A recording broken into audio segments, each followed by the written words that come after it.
So, to use some of the tools in the toolbox, to work inside your own brain to nudge it in an increasingly happy direction, it's really useful to learn about the brain and especially to consider it in the context of evolution, since that's what shaped all of its circuits and biochemical systems that can make you happy or not. So the first big point on evolution is it has been going on for such a long time. The earliest fossil record of microscopic life stretches back over 3.5 billion years.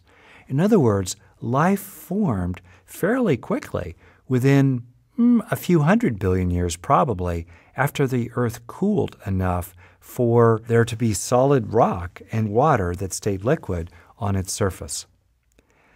Then, after around 3 billion years of microscopic evolution, multicellular animals formed. That's why when I get a cold, I think to myself, oh well, those microscopic critters had a 3 billion year head start. But then around 650 million years ago, multicellular animals developed that needed to have a nervous system because the connection between the sensory part that every organism needs to discern the nature of its internal world as well as its outer one, and the motor parts of an organism that actually do things, those connections needed to be stretched because now there were a lot of cells that had to be connected together. So that was the beginning of a nervous system. And as the evolution of multicelled organisms developed from tiny little ones to the fish and then the larger fish in the sea, then to the land creatures and dinosaurs and the earliest mammals 100 million years ago, and then the primates maybe 40, 50, 60 million years ago even, to our own line around 10 million years ago, and then to the earliest tool-using ancestors 2.5 million years ago, to us listening to this program today. As all this happened, the neural circuitry of emotion and then happiness evolved as well. So, in the evolution of the nervous system, where emotion really began to come in was with the very first birds and mammals, because they had a unique job to do. It's really interesting. If you think about it, birds and mammals each have about the same job to do in terms of daily survival as fish do or reptiles in terms of getting food to eat or avoiding being eaten themselves. But they have bigger brains for body weight. Why is that? It's because they have a special job to do. The difference between birds and mammals and reptiles and fish is that birds and mammals form pair bonds.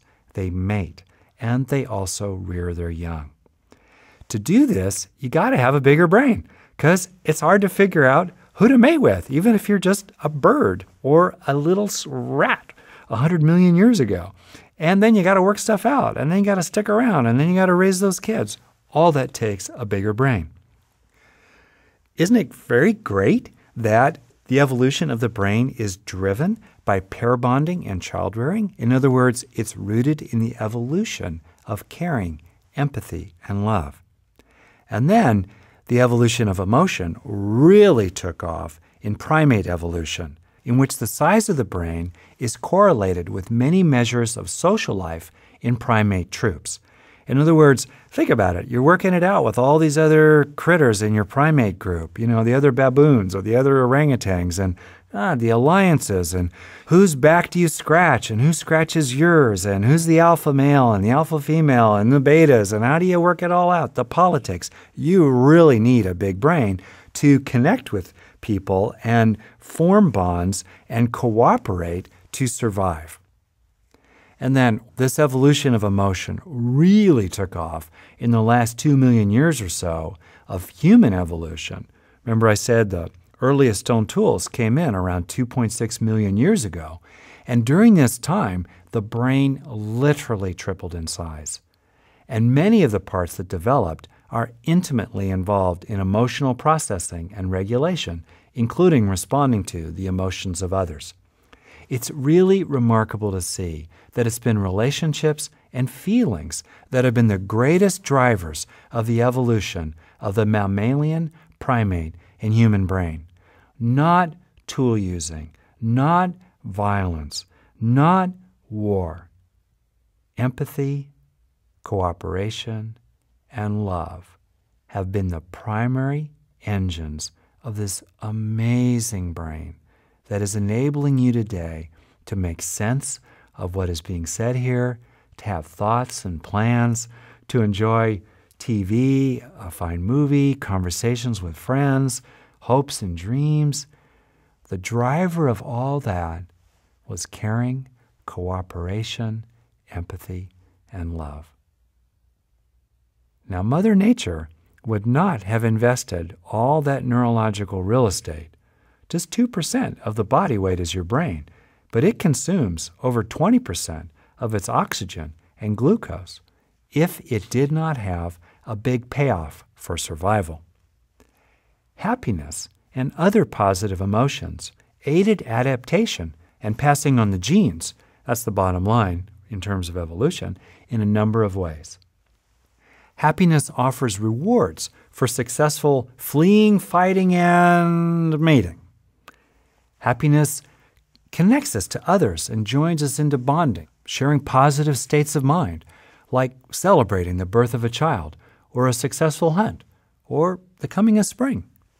And helping us survive, happiness damps down the effects of chronic stress, builds resilience, and refuels a person or a baboon emotionally. All the things you'd want to draw on as resources in a very harsh environment in which you had to find fresh food each day or eat what you'd stored from other days, meanwhile dodging predators who hunted you for their lunch.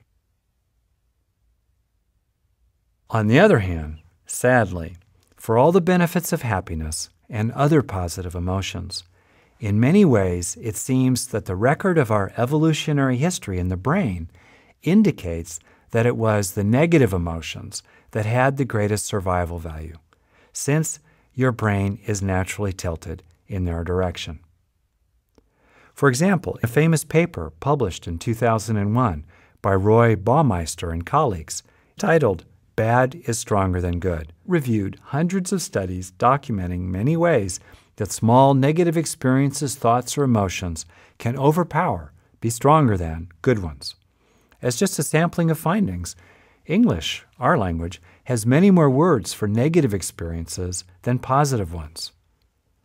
A good sexual relationship helps a marriage only a little, while a bad sexual relationship can destroy it. And a couple typically needs to have at least 5 positive interactions to overcome the effects of a single negative one. Now, the good news is that anyone who tries to can actually overcome that tilt, the natural negativity bias of your brain. And that's what you'll be doing in the meditations in this program. But first, let's understand better where that negativity bias comes from so we can learn how to work around it and even rewire it in a more neutral, even a positive direction.